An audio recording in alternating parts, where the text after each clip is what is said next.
This is podcast number 4. What is an evaluation team report, also known as an ETR?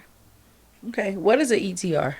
So the ETR, or the evaluation team report, is the first step in the special education journey. It helps determine first whether your child is a child with a disability, and then the educational needs of your child, including special education or related services, for accessing and making progress in the general education curriculum. At the end of the document, it's in section 4. This is where we determine the eligibility, and what that eligibility is one of those 13 disability categories. Within this section, there's 3 questions that have to be answered. If any of them are answered no, then the student doesn't qualify. If we answer yes to all 3, then they do qualify. So the Individuals with Disabilities Education Act requires public schools to provide special education services to students who are eligible. Unfortunately, not every student who is struggling in school qualifies. So it has, the big key word in this is the child's education and academic performance must be adversely affected by a disability in one of the 13 categories. And there are little paragraphs of what to look for with all 13 categories. So once the child has an active ETR, is receiving special education services, then a reevaluation does not need to be completed until 3 years. That's a big thing because there's some confusion about the ETR and the IEP, which we'll discuss later, but an ETR only has to be done every 3 years. And something that we do here is we call the first ETR an initial ETR. And that's where we do all new assessment testing, everything. And then we we'll meet with the speech pathologist, the occupational therapist, physical therapist. All of those are your related service providers. They do their own assessments, and then we make the determination there. In 3 years, typically we'll just do a records review of the initial ETR because we don't feel 3 years much has changed for that. Right. And then let's say in 6 years after, the initial, and then 3 years after that reeval, we would do up-to-date testing then to determine if we need to change some of the accommodations or if maybe it's time to remove the student from special education services. Okay. What happens during the evaluation? So the student will meet with the school psychologist, and that's where they're going to test on IQ, their grades levels in reading, math, and writing. And what that's really nice about that test is, sometimes you get a student. I had a student once, I guess maybe I'll use this as a better example. I had a student once who was a 10th grader. And when we did the assessment, he was still on a 2nd grade reading level.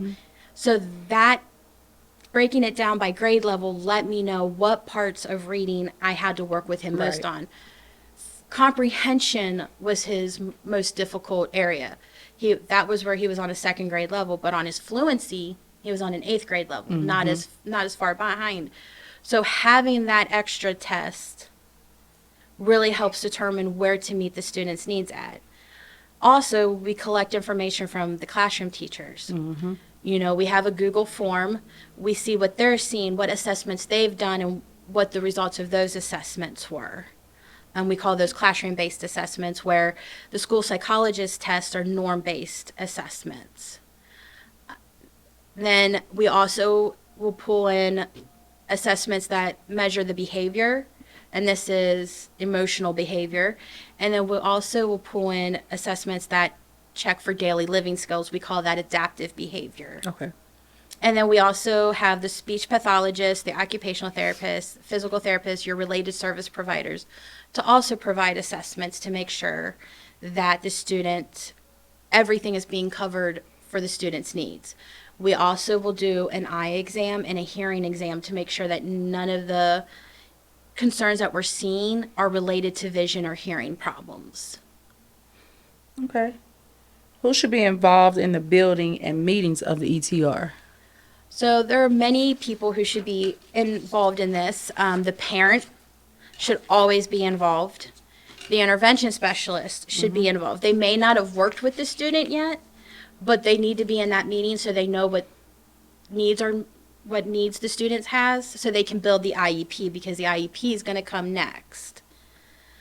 The school psychologist should be in that meeting. Now here at our schools, we have an ETR coordinator that fills in for our school psychologist and is able to describe what the school psychologist's findings were. The general education teachers, especially math and reading or writing, because those are the goals that go into the IEP. And then your service providers. If we've determined the student needs speech or OT, which is occupational therapy, or PT, physical therapy, they need to be there so they can discuss their findings, because they're the experts on that. Right. And then your district rep should always be in these meetings. The district rep is the one that makes the determination as well with the school psychologist of proceeding forward.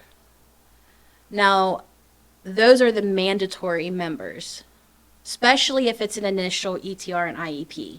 If it's a reeval, you can be a little lax on that. You can do a phone conference, but for an initial, they have to be in person for those meetings, Right. or we can't move forward. And there's also supplemental people who can be there. The parent can bring any advocate they want. If this child is a ward of the state, Hamilton, or like for here in Hamilton County, JFS would be involved. They can bring a lawyer to these meetings as well. So you'll want to make sure that all parties are included on that signature page so that everyone is represented appropriately.